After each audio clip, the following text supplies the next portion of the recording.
it's interesting what you say about entering into someone's universe and how even these minute differences in language. So that's an example of vocab can show different universes. And you've talked about that with class before and how language, pronunciation, etc., can be an indication of class. I was wondering how important you think, if you've heard the term code switching, how important you think code switching is, for example, to like a middle class metropolitan accent for success in business and other worlds, and whether that's something that should be actively cultivated in schools and so on. Yeah. Well, code switching is a very underestimated aspect of language. It's universal. Any language I've ever studied has code switching in it. It's an absolutely natural kind of thing that you do if you're mixing in a situation where there are different types of people with different language levels or different language backgrounds or different relationships to you.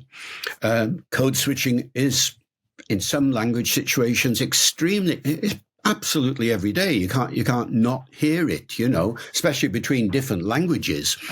And it's all a question of identity, of rapport.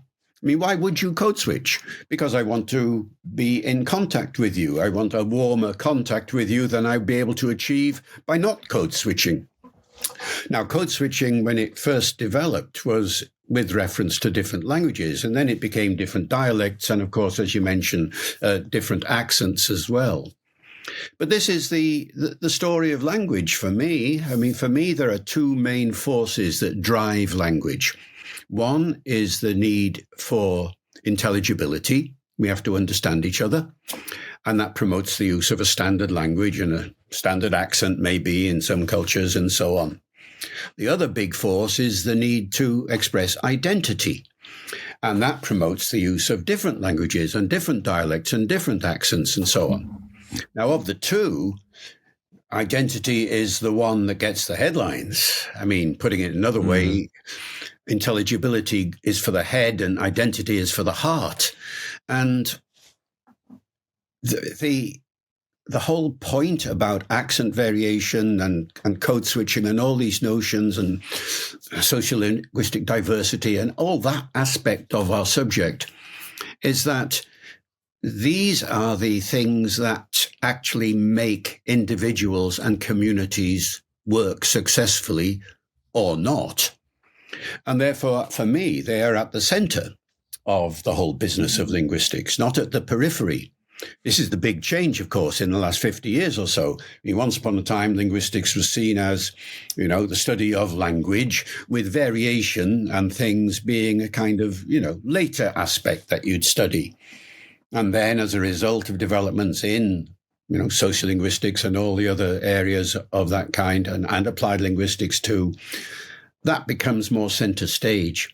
So for me, code switching is not a kind of peripheral thing that sometimes happens. It's there all the time in some shape or form. And even in a country like ours, where an awful lot of people are monolingual and monodialectal, so they think, and I don't know what the adjective from accent is. Mono-accentological, is it? I don't know.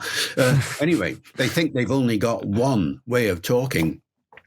It doesn't take long before you can point out to them, actually, you've got more than one. You accommodate. You vary your accent depending on the person you're talking to or on the situation that you are in.